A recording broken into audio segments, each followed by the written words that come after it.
السلام علیکم ورحمۃ اللہ وبرکاتہ۔ میں امید کرتا ہوں کہ آپ سب خیر و عافیت سے ہوں گے۔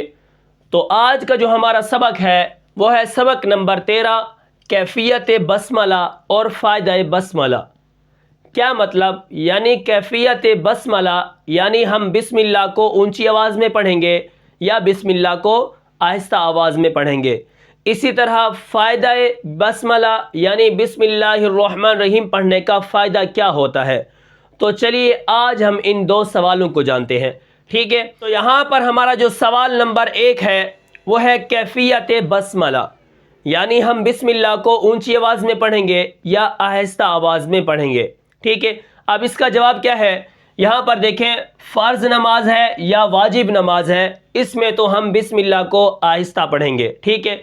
اس کے بعد اگر آپ نفل پڑھ رہے ہیں یا تراویح کی نماز پڑھ رہے ہیں تو وہاں پر کیا ہے، دونوں طرح جائز ہے۔ آپ اونچی آواز میں بھی پڑھ سکتے ہیں اور کیا ہے، نیچی آواز میں بھی پڑھ سکتے ہیں، ٹھیک ہے۔ اب یہاں پر آپ دیکھیں، اب اس کا خلاصہ کیا بنتا ہے؟ اب خلاصہ یہ ہے کہ نمازوں میں آہستہ پڑھنا افضل ہے۔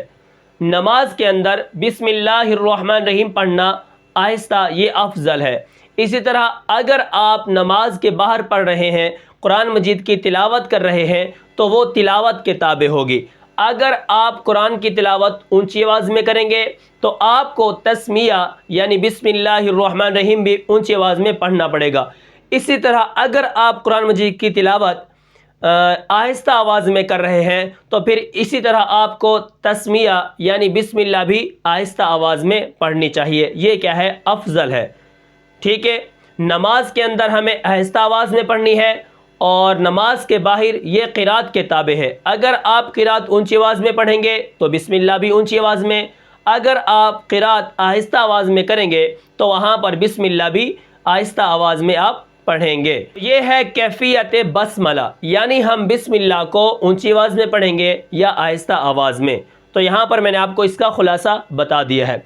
اس کے بعد نمبر 2 پر ہے فائدہ بسملہ۔ اب اس بسم اللہ الرحمن الرحیم پڑھنے کا ہمیں فائدہ کیا ہوتا ہے، ٹھیک ہے۔ اب یہاں پر میں نے کیا ہے، 2 جواب لکھے ہوئے ہیں۔ نمبر 1 تو بسم اللہ الرحمن الرحیم حصول برکت کے لیے پڑھی جاتی ہے، جیسا کہ میں نے آپ کو پچھلی احادیث کے اندر بھی بتایا تھا کہ کوئی بھی عظیم الشان اگر آپ کام کریں اس کے شروع میں بسم اللہ نہ پڑھی جائے تو اس میں برکت نہیں ہوتی۔ اسی لیے ہم قرآن مجید کی جب تلاوت شروع کرتے ہیں تو وہاں پر ہم بسم اللہ الرحمن الرحیم حصول برکت کے لیے پڑھتے ہیں، ٹھیک ہے۔ اب اس کا دوسرا فائدہ کیا ہے؟ وہ ہے فصل بین السورتین، ٹھیک ہے۔ کیا مطلب؟ یعنی 2 سورتوں کے درمیان جدائی کرنے والی، ٹھیک ہے، جدائی یعنی فصل بین السورتین، یعنی دوسرا فائدہ۔ اب بسم اللہ الرحمن الرحیم پڑھنے کا دوسرا فائدہ کیا ہے؟ وہ ہے فصل بین السورتین، یعنی 2 سورتوں کے درمیان جدائی ڈالنے کے لیے پڑھی جاتی ہے، ٹھیک ہے۔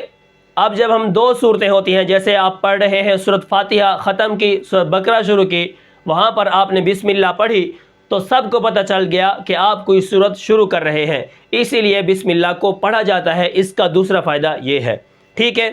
میں نے یہاں پر 5 چیزیں لکھی ہیں۔ محل بسملہ یعنی بسم اللہ کب اور کہاں پڑھنی چاہیے۔ نمبر 2 الفاظ بسملہ، بسم اللہ کے الفاظ کون سے تھے۔ نمبر 3 حکم بسملہ یعنی بسم اللہ الرحمن الرحیم کا حکم کیا تھا۔ اسی طرح کیفیت بسملہ یہ میں نے آپ کو ابھی بتایا ہے، اور فائدہ بسملہ یہ بھی میں نے آپ کو ابھی بتا دیا ہے۔ یہ 5 چیزیں ہیں کہ قرآن مجید شروع کرنے سے پہلے یہ ہمیں جاننا ضروری ہے جو بسم اللہ الرحمن الرحیم کے بارے میں ہے، ٹھیک ہے۔ تو میں امید کرتا ہوں کہ آپ کو یہ سبق سمجھ آیا ہوگا۔ پھر ملتے ہیں انشاءاللہ اگلے سبق میں، تب تک کے لیے مجھے اجازت دیجیے۔ اللہ حافظ۔